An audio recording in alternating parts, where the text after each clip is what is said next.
Welcome to Codex, a history of video games. I'm Mike Coletta. And I'm Tyler Osby. And today we're discussing... Oh, it's a discussion time. Do you feel the discussion? I can feel the discussion. Dude, I feel discussion. That was really good. I like that. Is that a sound drop? Nope, that was just Tyler's sweet melodic voice. That's all you heard right there. So today we're going to talk about difficulty. Video game difficulty. Yeah, and not just in life, but in more specifically video games. Yeah, and this will be like a little bit looser of an episode. Like normally we kind of have a set thing that we stick to. This time we're not. We're just going to go back and forth. We're going to talk about difficulty in games. Yeah, this is definitely a part of our Codex discussion series that we've done a couple times. So get ready for that, everybody. This is going to be like a 30-minute TED Talk. Thank you for coming to our 30-minute TED Talk. TEDx Talk. Let's not build ourselves up too much. It's TEDxXX because it's 3. Nope. That sounds way dirty. You can't say that. Okay, moving on. That idea didn't work at all. All right. All right. Okay, so difficulty in games. Because I just was thinking about this recently because we've read a couple times that video games were not released in the U.S., in North America, because they were be too hard for us, is what they said. Yeah, like Final Fantasy 2 and 3 and the Japanese version of 4. They literally called it like USA edition, and it was just easier. That was the only difference. It was a real bummer. It was also a Mario game that was like that. Oh, yeah. Too. Lost Levels. Super Mario Brothers 2 in Japan was not released in the US because they were like, nope, it's too hard. Americans just won't get it. They were like, we won't know what to do. I just won't get it. We're too silly. We won't understand. And I have played the Lost Levels because they re-released it on the Super Nintendo as part of the Super Mario All-Stars pack of games, and can confirm it's very hard. I'm not sure it's because I'm an American that I had difficulty, or if it's just because I'm bad at video games, but I'm sure that some American somewhere has beaten the Lost Levels. Some Not American me, has. Some patriot has gone out and beaten Mario the Lost Levels. That's right. The way I look at it. Yeah, I think about this topic a little bit too because sometimes you'll hear people say like, oh, well, games are too easy nowadays. You know, they tell you right where you need to go, or they give away all the secrets now. And back in the day, games were so hard. There's some gatekeeping going on there of like, back in my day, games were hard and we liked it. I used to have to walk uphill both ways while playing my Game Boy. That's right. I've done that in Pullman, Washington, where everything is uphill both ways. It's true. You could go down. Yeah, it's kind of crazy. It's weird. Yeah. Yeah, elevator situation.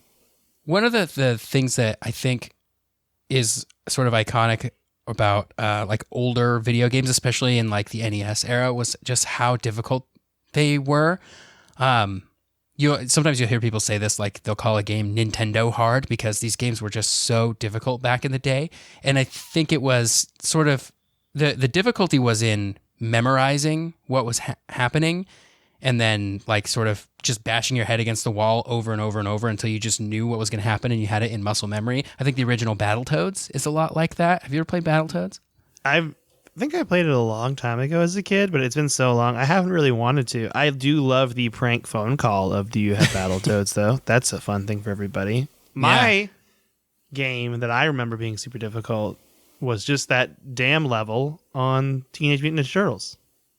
Oh, I don't know if I've played that level. Because it was all memorization of just knowing where the bombs are to defuse them, and then they had these electric coral that would shock you and kill you if you hit them. So it was like the time limit was just like you could do it just barely in time. Yeah. Just one turtle in time. Did that Teenage Mutant Ninja Turtles game also have a arcade counterpart? I'm not sure. This was the one for NES where you would have the overworld and you'd walk across the overworld and then you go into like a sewer or a building and then it would be a 2D platformer. And you had to fight Bebop and Rocksteady. I remember that. And you could play as all 4 turtles. And then it's kind of depressing because one turtle would die and then you'd just be gone. That's it. Permadeath. Permadeath, baby. It's Dark Souls, but with turtles. Yeah, and when you hit a game over in an NES game, they're just like, you're done now. Just, that's it. Start over from the very beginning with nothing. Dude, can you imagine that if you were playing, like, if you're like 70 hours into like The Witcher 3, you just died, and the game's just like, well, start over now. It's like, good game. GG.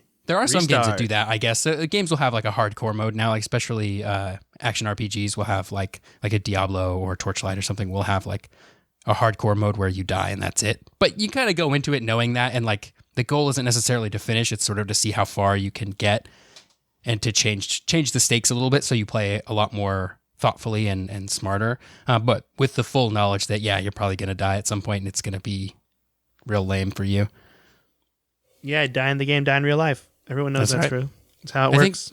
I think those Nintendo games were so hard. Here's how I'm going to tie the history angle into it. I think those games were so hard because earlier video games, especially the ones that got really, really popular, were arcade games, right? And arcade games are meant to take your quarters and provide you with a fun experience, but mostly they're there to take your quarters. So if you could pop a quarter into the original Donkey Kong and just beat it on your first try, then that game's only going to get 25 cents out of you, right? So they have to make it harder.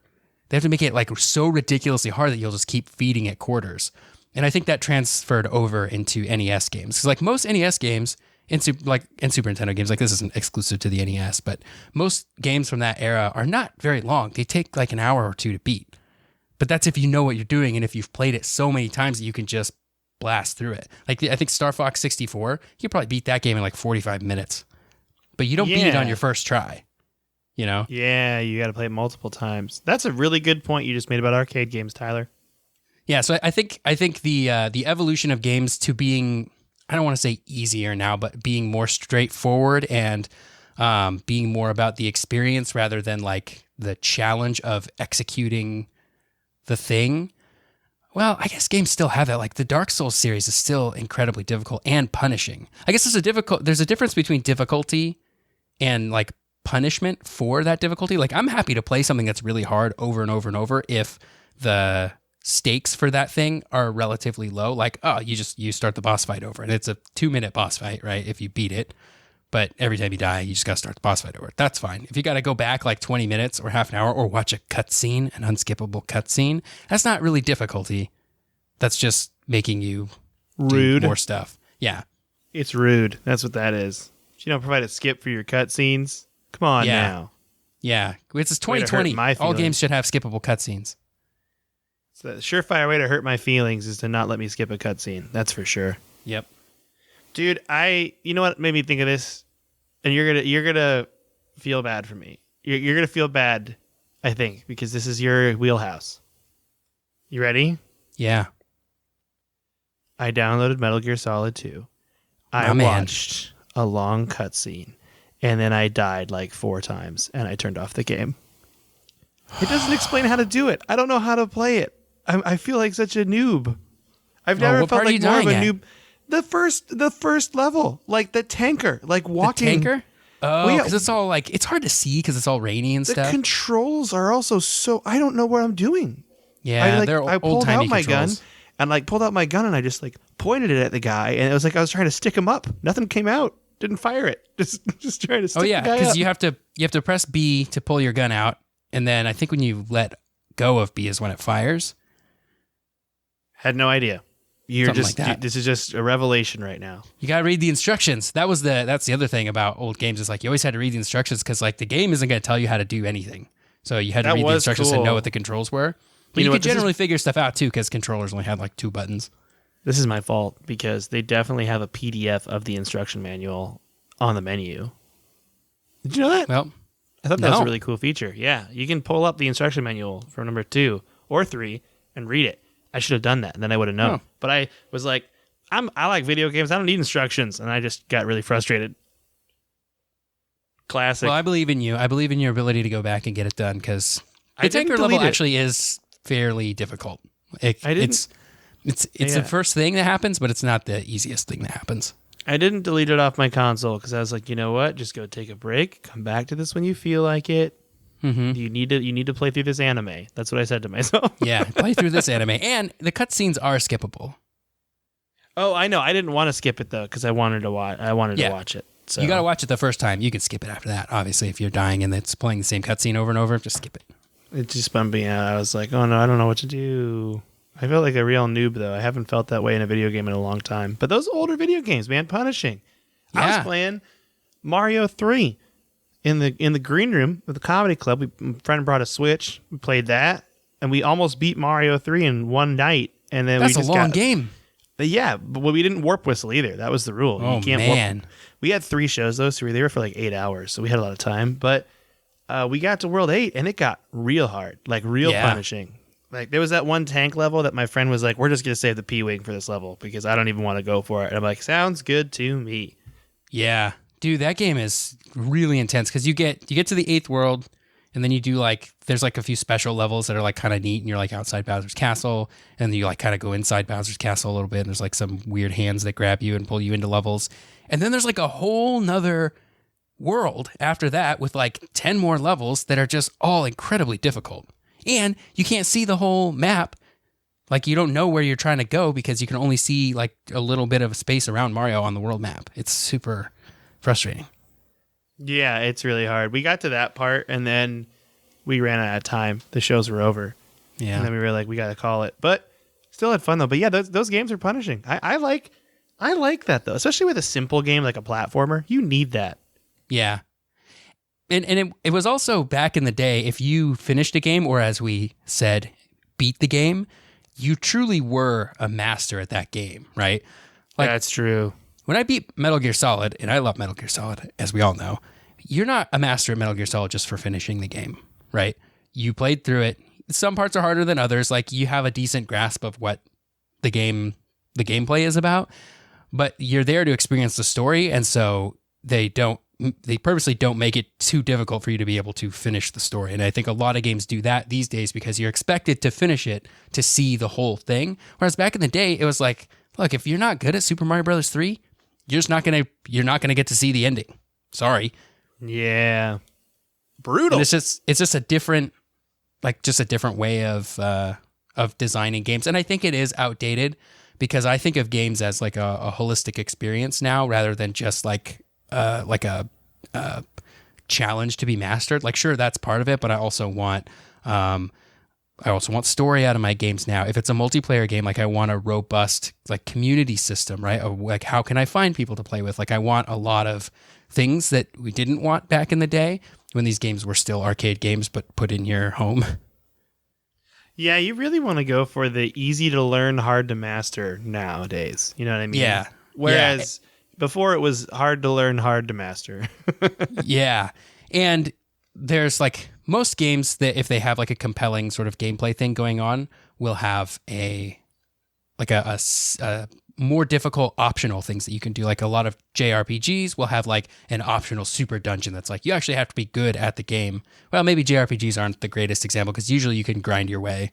It just means you had to put time in. But something like Metal Gear Solid had the VR missions. At least the first 2 ones had VR missions, right? And those, once you started getting through them, they were very, very, very difficult.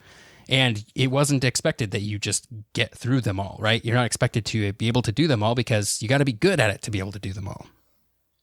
Dude, that reminds me of Destiny. Everything comes back to Destiny. But, you know, like, the game is easy. The campaign, it's easy. Mm-hmm. You know, the strikes, easy.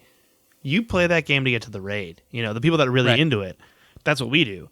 Yep. Or PvP that's really hard, like Iron Banner or whatever, or Trials. Hopefully, please come back. Like that kind of thing, you know? Yeah. So I think that's why the games these days that we all really enjoy are like that, where it's like you can play it for the story and then you can be done, or you can keep going and get really into it. And I like... Sorry, go ahead. Oh, I was going to say, I think just like Battle Royale is a good example of that. You know, like some people play Apex Legends or Call of Duty Blackout or PUBG or whatever just for Fortnite, even for just fun. You know, I'll play a couple games of it. And then there's some people out there that want to get to be the best of the best, you know? And it's very hard to do that. Yeah, and games now have like ranking systems too, whereas, I mean, like games still sort of had that even like 20 years ago. There were some online like ladder systems, but now you want to get better at the game because they'll have a ranking system, or the game is just, you're matched by your skill level because games can now measure skill level, right? You're matched by your skill level, so you always want to get better so that you can face better and better opponents. And sometimes I think that like older games there is something to like just putting your stack of quarters on the fighting game machine, on the Street Fighter machine, right? And like just playing whoever comes to you. And if you're really, really good, you'll just beat everybody. And if you're bad, hopefully you'll get better by playing people that are better than you. But there is something to be said for always having a good match or reliably having a good match up that I think newer games have now that's different from older games that I really enjoy. Definitely. Yeah. I still miss those. I talked to someone recently who loved games, loves video games, cannot play older games at all. Like, does not want to, has zero interest. Oh, why is that? Like, they just said they're just not into it. They're just like, I don't want to play older stuff. And I'm like, that's fine. I mean, I get it. But I'm like, man, my life without Super Mario World, I just play that game for fun randomly, like once or twice a year. I just pick that game up, start playing it. Oh, the memories, so fun.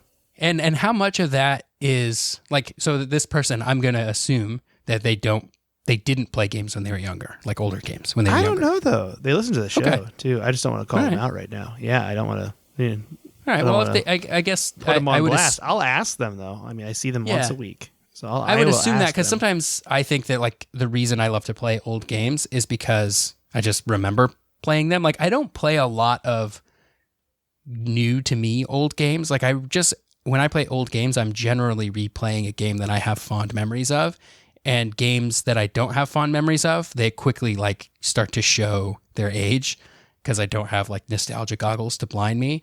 So that's why I say like somebody who's like, I don't like old games, like, oh, maybe you didn't play them when you were younger because like they're not, like I said, they're probably objectively just not great anymore. You know who I wear nostalgia goggles on for all the time? Tony Hawk's Pro Skater for N64. Oh, yeah. And those 20-second music clips because they couldn't put the full soundtrack on there like on the PlayStation version. Just like, I'm just going to play the same riff of Goldfinger over and over again, and I'm so into it. Doing everything I can. Oh, man, we can't sing too much or else we'll get sued. We'll get copyright. We live our life. Yeah, I personally, I find now, like they've compensated the idea of punishing difficulty with easy difficulty, and then you choose to make it harder for you. Yeah. I think something modern like Dark Souls is sort of the exception there, because I remember when Demon Souls first came out and people kept describing it as Nintendo hard, because it was like you just had to sort of memorize where things were or you were going to fall into the traps and stuff, and you had to memorize what the different enemies did and bosses, and if you couldn't do it, you were going to die over and over and over. That sounds so terrible to me. I think it's because I play games to relax and have fun, and I don't want to make a game a job.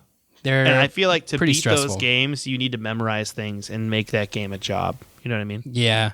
Yeah, they're tough too because I'm sure there are tons of Dark Souls fans out there that I'm just totally offending with my opinion on Dark Souls. So, you know what? Like what you like, that's fine. But I found that when I played at least the original Dark Souls, that the game didn't respect my time. That's something that's big for me when it comes to difficulty. I'm fine playing something that's super hard if I feel like that like my time is being respected, right? Oh, we've talked about this a lot. Like you and I, not on the air. So this is a good topic. Sorry, keep going. I just got excited. Yeah, because like Dark Souls, like you die and your souls drop to wherever you died, and you go back to the last campfire, and you have to fight again everything along the way that you already beat to get back to your soul so that you can recover all or maybe just a portion of what you lost. And if you die again along the way, then it's just gone. So crazy. And so you end up fighting the same enemies over and over and over. And this is me. Maybe if I could get good, I wouldn't fight the same enemies over and over, right? But you end up fighting the same enemies over and over and over. Like when I'm playing a difficult game, if I have proven that I can beat this, like a certain thing, I don't really want to have to do it again for no real gain, right? Like I'm happy to play raids over and over in Destiny because you get something every time you do it, or at least if you do it weekly or whatever. But in Dark Souls, I'm like, I'm just fighting these things that are very, very difficult just to get back to where I was, and if I fail along the way there, then I lose everything, and I'm just like, it's so discouraging, and I find it to be very unfun. And I know that there are a lot of people that really enjoy that, and that's great, but it's not for me. Yeah, and I think about it with we've talked about it at length when we're having a trouble in Destiny in a raid, you know. Mm-hmm. And the point what we want is we want to bash our heads against the wall for a bit, you know, but you Yeah. want to learn every time. Right. You want to And- get a little bit further or learn something to do something different. Yeah, not I have to bash my head against the wall until I like memorize this thing jumps out here, this thing jumps out here, this thing jumps out Yeah. here. Whereas I think also the fact that Destiny makes feels better is it's a team aspect too. Yeah, you know, that's like true. you You're get winning and better losing as together. a team, Yeah. and that's why I like the raid experience versus that solo grind experience, which some people love, which is fine, which is totally fine, and I totally respect it. But I prefer to do those kind of. I want to bash my head against the wall with a team, not alone. With my buddies. what I'm- Yeah. Yeah, that's what I'm trying why, to say. That's why raiding with a full team in Destiny is so satisfying. Like playing with people that are just randoms just to do the thing. It's like there's like this very impersonal like we're just doing it to do the thing, and if we fail, it's just a time setback because we're all just trying to get through this and then leave and never talk to each other again. But when you play with friends, like it's kind of fun to bash your head against the wall over and over again. Like, did we played we did Last Wish blind, or at least we started to, right? And do you remember? You guys did. I didn't get to do the blind. Oh man, we had so much fun like learning that first fight. Oh wait, no. I did do it with you guys. I'm sorry. I feel like So sorry. have very rarely raided without you. You know what happened? It was Leviathan. You guys did blind without me. Oh yeah, we didn't do Leviathan blind though. Oh, you didn't? Oh, No, well, never no. mind then. But yeah, because you were on console and we were playing on PC. But yeah, anyway, that was a lot of fun because every time we had to start the encounter over, we learned something new. Or if you can quickly identify, oh hey, here's what went wrong. I didn't do the thing, right? We go, oh okay, great. Next time we'll do the thing and it'll be fine. And if we don't, then we'll know why. The worst is when you die and you just don't know why. Yeah, and I think Dark Souls adds that dying and don't know why thing to it because you got to figure it out all on your lonesome, you know? Yeah. I Dark Souls realized is very as I lonely. was saying it how little the difference there was between a Destiny raid and Dark Souls until I brought up the team aspect. You know, I really saved myself there from looking like a ding dong. It really is like, as I get older, I just want to play games with friends. That's really what it comes down to. Like, I'll have a couple solo experiences. Like, I'll play like Breath of the Wild like I'm doing now. Love that. But I'm like, if I get a text from a friend saying, hey, do you want to play a game? I'll be like, yeah. And I'll drop whatever single player thing I'm doing to jump into a multiplayer thing. Yeah. And I like single player experiences still, but I just don't want to feel like I'm stuck, you know? Yeah. I like it when bosses take a couple of tries because every time I try it, and if they're not too long, right? Like if it's a 20-minute boss fight and I get 19 minutes in and keep dying on like some last like final form thing, oh, that really, really grinds my gears. I'm on the last boss for World of Final Fantasy right now, and it's very long and has multiple phases, and I've beat all of the beginning phases, and I got to the very end, and like he starts to charge this thing up, and like what you got to do when he starts charging this thing up is just wail on him, and if you wail on him enough, you'll kill him. But I got some stupid status ailment where I just ended up killing myself instead of killing him, and it was like a 20-minute fight, and I was like, I can't do this. My time is not being respected. This is not fun difficulty. Did you send them a heated email to the Final Fantasy people? Yes, I sent a heated email to my friend's dad who works at Final Fantasy. Just kidding. I don't have a friend whose dad works at Final Fantasy. Man. Yeah, I actually am thinking about Final Fantasy VIII now that you said that, because I got to a point where I realized I built my entire group wrong as a kid. Like, I looked it up and I was like, I goofed. I just goofed a long time ago, and I had no idea yeah. I was goofing. Couldn't beat the game from that point on. And I'm like, well, turning this off, never playing this again. And I just walked away. That game's so counterintuitive too, because leveling up makes the final boss harder. So it's like you can't even do the tried and true grind it out for a JRPG. Yeah, you were telling me that. Like, it's Final people Fantasy that speed run Final Fantasy VIII. They just don't level. You just mess with your like your spell junctions or something like that, and then yeah, there's a couple of like broken spell junctions. Like if you get the right triple triad card, you can sort of distill a spell that you shouldn't have until later in the game, and then you can attach that to your weapon and do a bunch of damage. It's stupid. That game is fundamentally broken, but oh, sorry to hear that. Sorry A lot about of that, people Final love it. Fantasy VIII, folks. Yeah, I mean, this is Gunblades. What's not to love? I was Yeah. into it. That first opening cutscene is so intense. Mm-hmm. Where Squall and is it Cypher? Yeah. You go at it with gunblades, and I think Squall gets scarred somehow, Yeah. like a true hero. You know, Oh, you gotta man. get scarred. If you're a hero, you gotta get a scar. That's what you gotta do. That's right. All you If heroes you like- out there, number one pro tip. If you like Gunblades, have I got a game for you? It's called Final Fantasy 13, and nobody else in the world likes it except me. Just me. That's a really good selling point. No one else in the world likes this game except for me. But it does have So, Gunblades. Hey, you know what? I'm down. I actually went to a friend's house and he had a gunblade like replica. I think I told this already on the podcast. It feels right, but I was still very impressed with it. I was super happy about it. Made me excited. I'm like, gunblade. They have Gunblades in Final Fantasy 14 now as well. There's a whole tank class, strange tank class, has Gunblades. Speaking of which, I had a lot of fun with the difficulty of the raid on Final Fantasy 14. More fun, perhaps, than playing raids with randos on Destiny, because one, you don't have to talk to them because it's just assumed that you know the mechanics or somebody will tell you. But figuring it out with 3 or 4 of my friends, and then we usually have a couple of random people to like fill out the group. I think it's an 8-person raid, the Eden raid. We had a lot of fun memorizing the patterns and knowing what to do. And then the following weeks, because we got to get our rewards every week, like executing, just knowing exactly what to do and executing it perfectly. Because especially on the harder difficulties, when you get into like savage mode raiding, messing it up once is like the fight is over.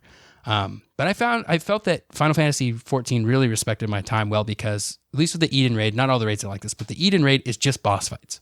So there's no trash to kill that's like not fun to kill. There's no like time wasting stuff.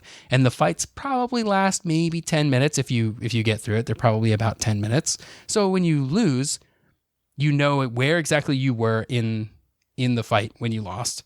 And you didn't lose that much time. And hopefully you know exactly what went wrong so that you won't do it next time. Yeah, and you feel improvement. You just feel an overwhelming sense of improvement. And then you get that adrenaline rush when you kill the boss. It feels so good. That's right. By like week 3 or 4, we were consistently able to do it without dying at all. We beat all 4 bosses without dying, and it was very satisfying. And I got all my 460 gear, I think, and then I stopped playing. But I really wanted to do the Savage mode raids, but you have to have a full team of 8, and we couldn't get people together to do it. So, But you had fun though. That's all that matters. I did. I had a lot of fun on even the normal mode raid, and they just released a new tier for the Eden raids, and I'm like, oh, do I got to sign back up? Is it time? Is it time? Is it time? Oh man, I forgot you got to like pay subscription for that. Yeah. But it's worth it. Mm-hmm. Yeah, I feel like if Destiny had a subscription, I would not play it. That's strange. I don't know why I'm so anti-subscription. It's just my life. I don't know what it is. I think because I never got into World of Warcraft or anything like that. Yeah. And I've never paid for a subscription before for a game. It depends. Did it for me. They do They do the battle pass thing, right? Every 3 months, it's like $10. That's kind of a subscription, right? Like, I mean, you don't have to pay it, I guess, but you do, right? Yeah, that's true. I mean, I think they just call it something else, and my ding dong brain just totally goes with it. Like, yeah, it's fine. It's just DLC. It's totally fine. Yeah, and there are a lot of games that are like free to play, but you get perks if you pay the subscription, and sometimes it's worth it, sometimes it's not. Final Fantasy 14 is definitely kind of an older style of like, it's $15 a month and you can't play if you don't pay, and that's it. Get lost if you don't like it. So yeah, I found it to be worth it for a few months, and then I stopped. Dude, if we get to a point, this is kind of just jumping back to what we've been talking about before, but if we get to a point in this podcast where we get to interview some of our heroes, older video game heroes, and if someone that worked at Nintendo in the early 90s, my first question will be, why did you assume people in North America are bad at video games? I just want to know. I think about the reasoning. Okay, we didn't maybe have video games for as long as they did. We had arcades though, Yeah.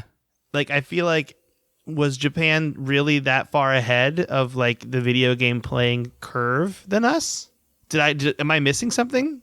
That's a good question. And I like part of me wonders, well, they must have had data to show that. And the other part of me is like, well, this was the early 80s. They probably didn't have data. It was probably just somebody's gut call that they just made, right? Just being like, well, we give it to them. We give the games to them later. So they have less experience with them. So they must be worse.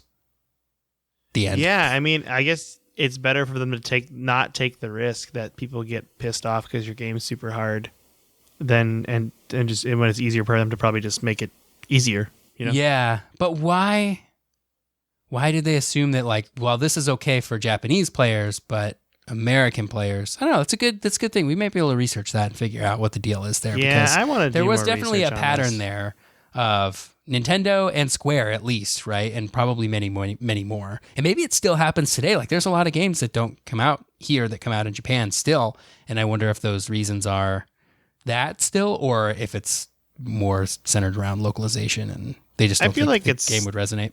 It's got to be a cultural thing, because if you look at it like esports, like esports in Korea or China or Japan are way bigger than they are in the US. Yeah. You know? So, and I know it's a very broad generalization, but I think that's true. And, yeah, I think that's generally true. And so you have people starting playing games younger. You have people thinking they could play games as like a career, so they dedicate that much time to it. I mean, and granted, it's changing here. Like this kids everywhere, they're like, I'm just gonna be a all-pro Fortnite gamer. That's what they sound like too. That was a good impression. But they, I just complimented my own impression. I'm losing my mind. But I think that had to do with it. My question was that going on in the 80s and 90s? Like, good question. Early on, I just want to talk to someone. If you know, email us is what I want to know. Like, this is. I do know that like StarCraft had TV channels in Korea in like the late 90s. Like you could watch StarCraft on TV. So it was like normalized there a lot earlier than here. That's so cool. Like, what if you just turned on a TV here and it was just someone playing Apex? You know, I'd watch it. Yeah. Although you can. It's called Twitch. I mean, you can now. Anyway. It's called, yeah, exactly. You're just saying the same thing. That's great. Hey, we got a couple emails to read. Do you want to read some of these emails with me? Yeah, let's read some emails. Like, we're going to popcorn read them. Just kidding. The first email I'm going to read is from John. I'm not going to say his last name, although I want to. It's a long email, and he wrote it on his iPhone, so that's very impressive, first off, John. John says, hey, guys, I stumbled upon your podcast, and after getting into several others and listened to every episode, you guys hit me right in the feels, and I loved listening to the History of Video Games book episodes. Your radio voices, thank you, and mix of video game knowledge is exactly what I enjoy listening to when I'm at work. I look forward to listening every Monday after grabbing my coffee and getting into work. You are doing a really great job, but here are a few old man corrections. Oh, John, I bet you're so young and spry. Don't call yourself old. In the Sega episode, the Sega channel was a cartridge that plugged into a cable connection and downloaded whichever game you chose onto the cartridge, he puts in question marks. That sounds right to me. And deleted it after you turned the system off. It was a video game. It was like video game Netflix back in 1994 for a startup cost of $25 to $12.99 a month after that. That's really cool, actually. I didn't know that. That's very good. Thank you for explaining that, John. He also says, to add to the Zelda episodes, Majora's Mask on the 3DS and the Wind Waker on the Wii U added much needed changes. Majora's Mask lets you choose the hour you fast forward to when you play the Song of Time twice, and the Wind Waker added the Swift Sail, which makes the world travel so much faster and easier. I think we mentioned Swift Sail, didn't we? We mentioned that I believe we did, yeah. Okay. And they are absolutely the way to play the games currently. Thank you. That is true. Play those remakes. Live your best life. You are killing it. I really enjoy what y'all are doing, and now I'm going to request episodes that you can do together. And he says this is his opinion, but you work better when you're doing episodes together rather than one a week is one and the next is the other. I agree. It's just hard for us to coincide with our research. That's why we do it this way. We live busy lives. You ready, Tyler? These are his ideas. I'm into it. Video game movie episode. Love it. We've talked about this so much. Yes. But we're gonna definitely this might be like, to me, this could be an episode 100 because it's so ridiculous. Oh, that's a great idea. And he talked about Doom, Mortal Kombat, Super Mario Brothers movie, the one with John Leguizamo. Oh, so great. It would be so fun. Go back and watch some of those. I think we should watch them together is what we should do. I've never seen the Doom movie. Oh, yeah, we should. Oh, the Doom movie is great. It ends with them going into like first-person shooter mode, and you watch them just kick butt. Spoilers. I know. I'm sorry. Spoiler, everybody, on an old movie. Rare. He just wants to do a whole series on Rare. I would love that. I love Rare games. He says Conker's Bad Fur Day is an underrated masterpiece. I agree with that. Also, Westwood, or a whole episode of RTS. Like, he said you could do, like, he says he knows one of us is a Warcraft fan. I think we're both Warcraft fans. Did you play Warcraft? You know what? I really haven't played the RTSs. I played World of Warcraft a lot, but I didn't really get into any. I'm not really an RTS guy in general. I played, which is funny because I never played World of Warcraft, but I played Warcraft 2 and Warcraft 3 a lot at my friend's house. Like, he had his computer and I didn't have it, and I would go over to his house and play it, and then we'd fight over it. It was really fun. Oh, that's great. I'm going to I have Warcraft 3. I need to play through it. I hear the new remake of it, Reforged, is not great, so I'm not going to play that probably. But I do want to play. That is, I love the story and the world there, so I would love to play through it. Yeah, and then John continues, says, thanks again for what y'all are doing and making my Mondays more enjoyable and less mundane, John. Thank you, John. That's a great email. John. Also, I fully agree with you that it's better when we work together on episodes, but such is life. You know, life is hard, and we got busy schedules, so it's easier for us to do it separately. That's why we do it. That's the truth be told. We would, but we can probably fit a couple in, where we work together on it. We've talked about it. Yeah, we should try harder to do that. Yeah, because there are some games that you and I both really love. But, I mean, on the episodes like Metal Gear Solid, like, Tyler's doing that because Tyler knows everything about it, and I apparently can't get past the tanker level. So that's the answer. I believe in you. I believe we can make this happen. 1, we could work together, and 2, I can get past the tanker level. Okay. Do you want us to do your next one? Yeah, let me pull it up here. I was reading that one. We have another John. Oh, this man, is John Johns. from the Philippines. No H this time, though. Watch out, everybody. So we've got Matt in Japan, and we've got John in the Philippines now. John says, hi, guys. I listened to your show through Spotify, but I really wanted to leave you a review, so I did on iTunes. Oh, thanks, John. Thank you, John. Unfortunately, due to my location, I don't think it will be published. Oh, so sending us an email. Okay. I love your show so much. I love the banter between the two of you, and I especially love your ... lukewarm takes on stuff. That's true. Our takes are never piping hot. Lukewarm. I've especially enjoyed the last few episodes of Codex, as the Zelda series and Metal Gear series both have a special place in my heart. Link's Awakening was my very first Zelda game, and it just blew my mind when I played it as a kid on my Game Boy Pocket. Fast forward to a few days ago when I just finished A Link Between Worlds on the 3DS, and the sense of wonderment is still there. Oh, that's such a great game. I haven't played it, and I need to borrow it from you. Yes. I think we've talked about it. Yes, you can totally borrow it from me. On the other hand, Metal Gear Solid was my first console experience, not counting handhelds. A friend of mine in middle school lent me his PS1 for the weekend back in 2003, and I finished that game 2.5 times. The half was because I just wanted to see Ninja sporting his red costume. Dude, shout out to that friend. That is incredible. That's such a good friend. A friend let me borrow a PS3 to play Last of Us, and he took it back 2 days later. So, it hurts my soul every time. I'm amazed that John finished Metal Gear Solid 2.5 times in a single weekend. He didn't sleep. He just went through. That's like an 8 to 10 hour game, man. That's just, you're just back to back. He put in like 2.5 full work days of playing Metal Gear Solid. That's incredible. But you know what? If you get paid in fun, is it really work? That's the question. That's right. John goes on to say, I also enjoyed playing the Game Boy version of Metal Gear, Ghost Babel, also known as just Metal Gear Solid in North America. I think it was for the Game Boy. Check it out, as it's really, really good. Anyway, thanks for listening to me ramble. I look forward to hearing more of your podcasts. P.S. I'm usually one generation behind when it comes to gaming because I'm a cheapskate. And I hear you there. It's totally fine. Patient gamers, That's a great subreddit. It's such a good subreddit. I subscribe to that, and I love it. I love it so much. Oh, man. I'll talk about it in a bit. We're going to do what you've been playing. Okay, so final email. This is from our friend Ryan. Remember Ryan? Old man Ryan? Old man Ryan. Love him so much. He says in his subject, I'm a failure. That's not true. He says, hey, dudes, Ryan again. I forgot to send in some thoughts and praises last week, and it was Ocarina of Time week. You guys have been... Oh, this is from 10 days ago. I'm so sorry, Ryan. This took so long. You guys have been a good influence on me getting sort of bend to your will and play good games that you're talking about at the time. Oh, that's great. He found a copy of Metal Gear Solid 2. He still had it on his mom's house on Xbox, and I just started it. That's great. Nice. I love it. I hope you beat the tanker section. Yeah, can you give me a quick guide on how to beat the tanker section, Ryan? Thank you. On my way home from my Xbox LAN party a couple weeks ago, this guy is just living his dream life. I had a big N64 lot I picked up for super cheap, and it had Majora's Mask and Ocarina of Time. So Ocarina of Time has been getting jammed on. Speaking of the N64 Zeldas, had any of you played them on Wii U from the Virtual Store? Seriously, guys, Wii U's Virtual Store is so good, and the Switch's is so bad. I feel like they are like a solid $10 investment, since the Wii U Pro Controller is a very solid controller. Keep on crushing it, guys, and looking forward for more listing adventures and hopefully a Jaybird 2020 championship recap from Tyler when he wins. Oh, so you can bet I will be giving you that Jaybird championship recap. Thank you, Ryan, for that email. Oh, man. So much to unpack. The Wii U versions of those games are fantastic.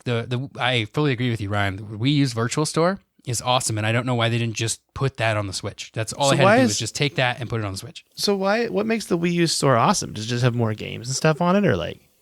I don't know if it's quite as robust as the Wii eShop, or it's not eShop. It was the Wii store. I can't remember exactly what it's called, but the games that are on the Wii U version, on the Wii U store, have save states, so you can do your save states and load it exactly where you want, which is great. Save states is like being able to save your game literally at anywhere at any time, and is usually seen on like a lot of older games when they get brought over to newer consoles because they're being played through emulation. So that's a great way to play those games. You can emulate on the Switch emulators too. You can save, suspend points. So it's kind of like that. Is what you mean? Yep, exactly. Yep, same exact thing. Cool. Okay, cool. Yeah, and the Wii U store is really good and still running. I think, as far as I know, it's still up. I hope it keeps going. That'd be a bummer if Ryan's out here shouting to the masses that it's so good and they close it. But Ryan is totally right when he says the Wii U Pro Controller is a very solid controller. It's like one of my favorite controllers of all time. I love the Wii U Pro Controller, and I have played hundreds of hours of Wii U games on my Wii U Pro Controller. So good. That's awesome, man. Well, hey, thank you for the email, Ryan. It's great. It's good to hear from you. You're not a failure. Everyone thinks you're amazing. You too, you're amazing. John, and other John. You're all fantastic. Okay, Tyler, what you been playing? This week, I've been playing Fire Emblem, Three Houses, making slow progress on it. I still am like playing it before bed, so then I just sort of fall asleep while I'm playing it. You can't get all sleepy. Yeah, don't play it all sleepy. There's a lot of reading, and it's good. It's not a bad thing. There's a lot of reading. It's just, it makes me sleepy. And so I kind of use it as a sleep aid. But I've been playing that. I sat down and played that for a good couple of hours the other night. And just like not before bed, but just like sat down to play it. And I'm having a great time with it. The tactical RPG genre is one that I am fairly new to. I never really liked it growing up, and so I sort of stayed away from them. But then I played Mario and Rabbids Kingdom Battle, and it was like baby's first tactical RPG, and it taught me all of the fun that a tactical RPG can have without too much of the RPG parts of it. There's not a whole lot of stats going on in that game. So it was easy to get into, and then when I saw Fire Emblem was getting really good reviews, I was like, you know what? I think I can handle it. And it's been really fun so far. And I'm also excited for Gears Tactics, which brings me to the other game I've been playing with you, Mike, Gears of War 2. We've been cruising through that. Yeah, casual style. Who's casual? Me and We're Tyler. casual. Casual time. Yeah, we're having a lot of fun. It's very, very easy on casual mode. Oh, man. That's great stuff, too. It's been so much fun. I think that's about it for what I've been playing this week, though. Oh, well, I've had a busy What have you been week. playing? Oh, I've been not a solid snake in Metal Gear, as I said before. I'm a gassy snake. I'll go so far to say that. I have been gassy snake on Metal Gear Solid 2. But I also picked up some new games. So Game Pass had Ark Survival Evolved on it. It finally had. I actually really wanted to play that game when it came out, and I was kind of like, I'll give it a go. So I played that for a little bit, and then I played Mario 3, as I said before, Breath of the Wild. I've been into Apex. I've been like, kind of putting a lot of irons in the fire when I play games. Like I got choices. But the 2 new games I picked up were both recommendations from friends that have Switches. And the first one I bought is a game called Wargroove. Have you heard of Wargroove? I feel like I've heard of it, but I don't know anything about it. It is essentially Advance Wars, but on Switch. And it is made by the same people who made Stardew Valley. And it's a Advance Wars in a fantasy setting. So it's pretty fun. It's a tactical RPG, just like you're playing. You and me. Right. And then the second game I started playing is called Golf Story, which I have talked about it on this podcast. My love of the Mario Golf for Game Boy Color, because it was like an RPG. It was a Game Boy Golf RPG. That's exactly what Golf Story is. It's the exact same thing. Someone just made a new version of it without Mario in it, and it's wonderful, and I'm loving that too. So, Golf Story, Wargroove, highly recommend. I'm going on a flight tomorrow. I plan to play both of them on the flight, and I'm so excited for it. Yes. That's all I've been playing, though. What a great episode. We really talked a lot. It's great. I was like, we'll do these every once in a while, these discussions when we have a good topic, but I really do want to talk to someone about why developers not in North America thought we were so bad at video games. I just want to know what they were thinking. What if we interview them and they're just like, yeah, you guys were bad at video games. I'm like, oh, like we were? And they're like, no, you still are. And then we just start crying on air. That's how it should end. Aw. Anywho, if you want to email us, you can email us at codexhistorypodcast@gmail.com. You can also rate, review, and subscribe to us on whatever you choose, even if it won't work like John did. What a good friend, But We still appreciate it. We still appreciate it. You can tweet at us at SneakerElf, ELPH. That's Tyler. Or you can tweet at me at Micoletta. That's it, I think, right, Tyler? Did I hit everything? Yeah, actually, what I would love is if you have an idea for a discussion topic for us that you'd like to hear us talk about, send us an email there at codexhistorypodcast@gmail.com, because I like doing these and I would love to have more topics to do them. Yeah, I do too. It's kind of nice to take a break from all the research and reading and just kind of talk one out, like friends do. Yep. So that's good. Email us what you think, and if you have a discussion idea, we would greatly appreciate it. That's going to do it for today, though. Tyler, say bye to everybody. Bye, everybody.